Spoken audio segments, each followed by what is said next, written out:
The grand courthouse looms, its marble steps gleaming under the midday sun. Inside, the air is heavy with unspoken judgments, the weight of a history that favors privilege over justice. Rows of dark wooden benches, polished to a cold shine, hold spectators whispering among themselves, exchanging knowing glances. The judge's bench towers above them all, a place where authority is wielded like a weapon. Danny. Coleman walks through the courtroom doors, her heels clicking with quiet defiance. Her navy blue suit, crisp and professional, fits like armor. She carries herself with the confidence of someone who has fought too many battles to let this one shake her. Yet she feels it. The slow, deliberate stares, the expectation of failure before she even speaks. Judge William Thornton barely lifts his gaze from his notes as she approaches the defense table. His lined face, hardened by decades of unchecked authority, remains impassive. A mere formality, his silence says. A black woman in his courtroom. She is nothing more than an inconvenience. Danny glances at Marcus Reynolds, the young man sitting beside her. He looks exhausted, his shoulders slumped under the invisible chains the system has placed on him. His hands tremble slightly, resting on the cold table. Danny leans down, lowering her voice. "Marcus," she says gently, "we're going to fight this." He swallows, nodding, though his eyes remain hollow. Across the courtroom, Emily Carter, the district attorney, adjusts the files on her desk. Her jaw is set, her lips pressed together. She is a woman who has learned to silence her conscience for the sake of her career. Today is no different. The bailiff clears his throat. All rise. Everyone stands as Judge Thornton finally acknowledges the room. He adjusts his robe, sighs as if burdened by the proceedings, and waves for them to sit. "Let's keep this brief," he mutters. "Miss Coleman, let's see if you can keep your emotions in check today." The words sting, but Danny doesn't flinch. This is not new, this is not surprising. She stands, clasping her hands in front of her. "Your Honor, the evidence against Mr. Reynolds is circumstantial at best." Judge Thornton exhales loudly, already shaking his head. "Miss Coleman, if I had $1 for every time a defense attorney told me their client was innocent, I'd be retired by now." Muffled chuckles ripple through the courtroom. The smirk on his face lingers, baiting her, waiting for her to react. Danny keeps her posture steady, her voice unwavering. "Your Honor, the prosecution's key witness has already been discredited in a separate case. Their testimony cannot be considered reliable." Judge Thornton leans back, tapping his fingers on his bench. "Discredited by whom? Another defense attorney with a bleeding heart?" The laughter grows. A few jurors exchange amused glances. Danny tightens her grip on the edge of the table. Her father's voice rings in her mind, firm and unwavering. "They will try to break you, let them try." She inhales slowly, then speaks again. "The evidence shows that my client was nowhere near the scene of the crime. Surveillance footage places him across town." Judge Thornton waves a dismissive hand. "Surveillance footage that I assume you'd like to have analyzed by a so-called expert from your side?" Emily Carter shifts uncomfortably in her seat. Even she knows the trial is skewed, that the judge's bias is making a mockery of due process. But she remains silent. Danny's voice hardens. "I would like this court to acknowledge the facts, Your Honor."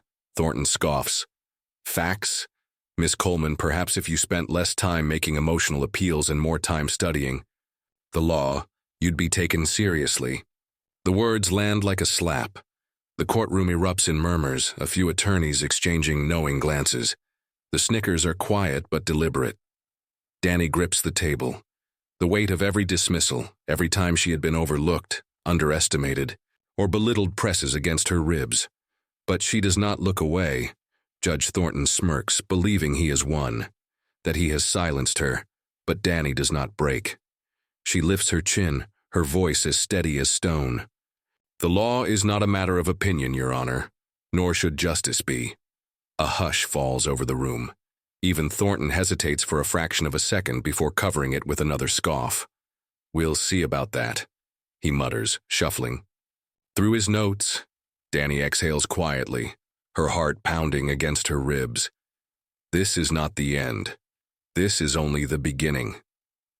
As the proceedings continue, she glances at Marcus. A flicker of something new glows in his tired eyes. Hope. She will not let them take that away. Not today, not ever. Danny steps into the courtroom, her heels clicking against the marble floor, a sharp contrast to the hushed murmurs around her. She has been here before, too many times to count, yet every step inside this place feels like walking into a battlefield. She scans the room, the same cold wooden benches, the same watchful eyes, the same feeling of being unwanted. She takes her place at the defense table, her back straight, her gaze unwavering. Across the aisle, the prosecution sits with an air of entitlement, their confidence resting not in the strength of their case but in the biases of the man who presides over it. Judge William Thornton adjusts his robe, barely acknowledging her presence before glancing down at his papers. His voice is dry, dismissive. Let's get this over with. Danny suppresses the urge to exhale sharply. She knows this routine too well. The trial is nothing more than a formality to him, a system that has already decided Marcus Reynolds' fate long before today. She rises. Your Honor, the defense moves to dismiss the prosecution's key witness as their credibility. Overruled, Thornton says, waving a hand before she can finish. Danny's jaw tightens. But Your Honor, the witness was previously— I said overruled, Miss Coleman. His eyes finally meet hers, cold and unmoving. You'd do well to listen the first time. A few attorneys sitting in the gallery smirk. Danny doesn't. Let her expression falter. She sits down, her fingers pressing lightly against the table. Another blow, another reminder of where she stands in this courtroom. Not as an equal, not as an advocate for truth, but as an inconvenience. Across from her, Emily Carter clears her throat. The district attorney's face is unreadable, but Danny can tell she knows the trial is unfair. She knows it, and yet she says nothing.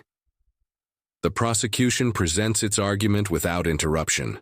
Thornton allows leading questions. He lets them stretch their time beyond what is fair. He nods along as if every word is fact. Danny clenches her fists under the table. She knew the system was rigged, but watching it play out, watching her client's life hang in the balance of indifference, fuels a fire inside her. She rises again, this time with more force.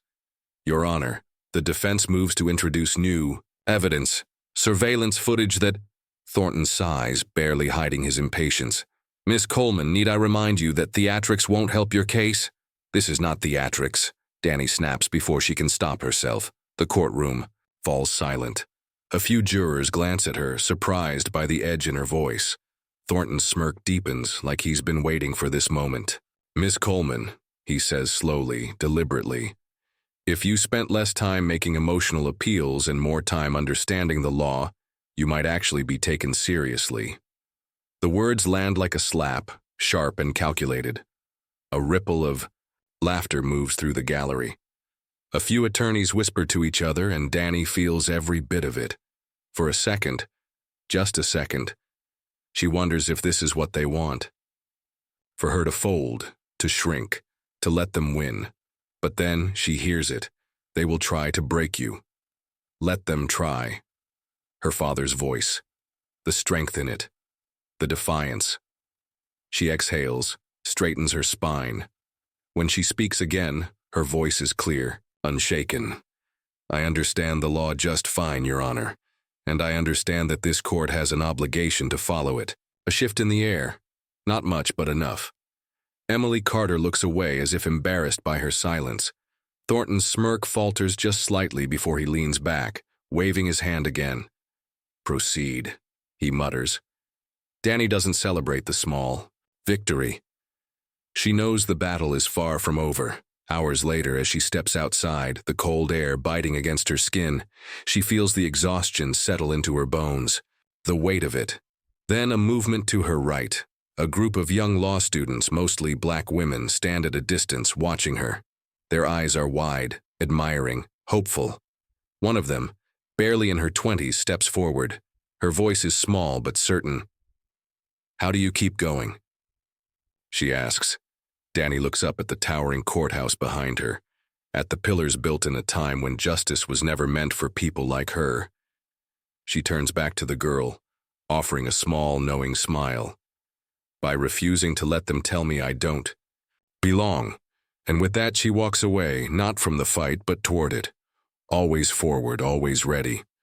The city awakens to a storm of headlines. News anchors speak with urgency, their voices layered with disbelief and grim satisfaction. Judge William Thornton, once untouchable, once the symbol of power, has been exposed. "Breaking news this morning," a reporter announces. "Judge William Thornton is facing allegations of bribery and case rigging, with ties to private prison corporations." The revelations spill out like a dam bursting. Thornton, a man who had ruled with arrogance, had not only dismissed valid cases, but had ensured that black and brown defendants faced harsher sentences. A revolving door of injustice, bought and paid for. Protests erupt outside the courthouse, signs held high, voices raised. "How many lives were destroyed under his gavel?" someone shouts. "Step down," another demands. The pressure is relentless. Legal experts weigh in, officials scramble to contain the scandal, and within 48 hours, the unthinkable happens. Judge Thornton resigns, not by choice but by force. A disgraceful exit for a man who once mocked the very idea of accountability. The legal community buzzes with speculation. The judge's seat is empty, and a new appointment is imminent. Inside the governor's office, names are discussed, debated, dismissed, until one name lingers longer than the rest. Danielle Coleman. Her record is undeniable, relentless, unshaken, a fighter against a system that tried to crush her.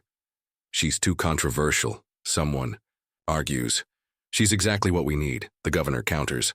The decision is swift. By daybreak, the phone call comes. Danny listens, barely breathing, as the words settle in her chest. "You're being appointed as the next judge, effective immediately." For a moment, she doesn't move. "Judge?" she repeats, as if testing the weight of the word. "Yes, Judge Coleman." She hangs up, staring at the reflection in her office window. The very courthouse that had tried to silence her was now hers to command. She walks in the next morning, her heart steady, her mind clear. But the courthouse is not the same today. Whispers follow her, eyes widen in disbelief. The clerks, the attorneys, some nod with quiet respect. Others look away, unsure of how to process the shift in power. Emily Carter approaches, hesitation laced in her steps. Danny watches her, waiting. "I was wrong about you," Emily finally says. I see that now." Danny studies her for a moment before speaking. "You weren't wrong about me," she says. "You were blind to me." Emily exhales, nodding, once before stepping aside. Danny moves forward. Inside the courtroom, everything feels different. She steps past the defense table, past the prosecutor's bench, past the gallery where so many had watched her fight, only to be dismissed. She does not stop until she reaches the judge's seat. The silence is deafening. No one dares to speak, as if the very air around them is adjusting to the change. In the audience, Judge Thornton sits stiffly, his face pale, his expression unreadable. Danny meets his gaze. No gloating, no anger, only power. She turns away from him, adjusting her robe with a calm hand. This court is now in session. Her voice is steady, unshaken. She does not miss the small shift in the air, the realization that for the first time justice might actually have a seat at the table. Outside, beyond the courthouse walls, young law students watch. Some whisper to each other, some simply stare, as if witnessing something that once felt impossible. A young black girl, barely a teenager, looks up at her mother. "Could I be a judge one day?" she asks. Her mother smiles, watching Danny from afar. "You can be anything." Danny sits behind the bench, her hands resting on the polished wood that once belonged to men who never saw her as an equal. The weight of history settles on her shoulders, but she does not waver. She straightens her robe, takes a steady breath, and looks out at the courtroom. The faces before her are different today. No longer filled with doubt, no longer waiting for her to be dismissed. Her voice is clear, unwavering. The court will now hear the motion to reopen the case of Marcus Reynolds. A murmur ripples through the room, but no one dares to challenge her. The clerk reads the motion aloud, and for the first time, Marcus sits at the defense table with something foreign in his eyes: hope. Danny meets his gaze and gives a small nod. This is his chance. A fair trial. The prosecutor, a middle-aged man with a hardened expression, stands to speak. Your Honor, this case has been ruled on. Then it will be ruled on again, Danny interjects, with fairness. He hesitates, shifting his stance. The usual confidence that attorneys once had in this courtroom is gone. Danny glances toward the jury box where men and women sit watching, waiting. There is no laughter today, no sneers, no dismissive waves of the hand. The air in the room has changed. She turns her focus back to the motion. Justice was not served in this case, and I will not allow that to stand. Marcus exhales, gripping the edge of the table. He dares to believe just for a moment that the system might work for him instead of against him. Later, in her chambers, Danny scans the list of judicial reforms on her desk. She is not here just to fill a seat. She is here to change the way this seat is used. She signs off on a new policy: mandatory bias training for court staff and legal professionals. She pushes forward a motion for sentencing reform, knowing that the statistics don't lie. For decades, black men like Marcus were given harsher sentences than their white counterparts. A knock at her door. Her assistant steps in, hesitant. Judge Coleman, there's been some resistance from a few senior attorneys. They don't think these changes are necessary. Danny doesn't look up. Then they are free to leave. Her assistant hesitates. You're going to face pushback. I've been facing pushback my whole life, Danny replies, signing another document. That's never stopped me before. By the time she steps outside, the day is fading into gold.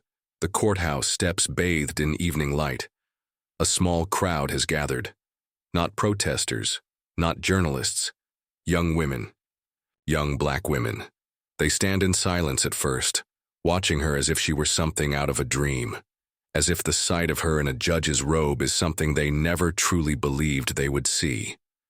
One steps forward, no older than 10, her hair neatly braided, her eyes filled with quiet wonder.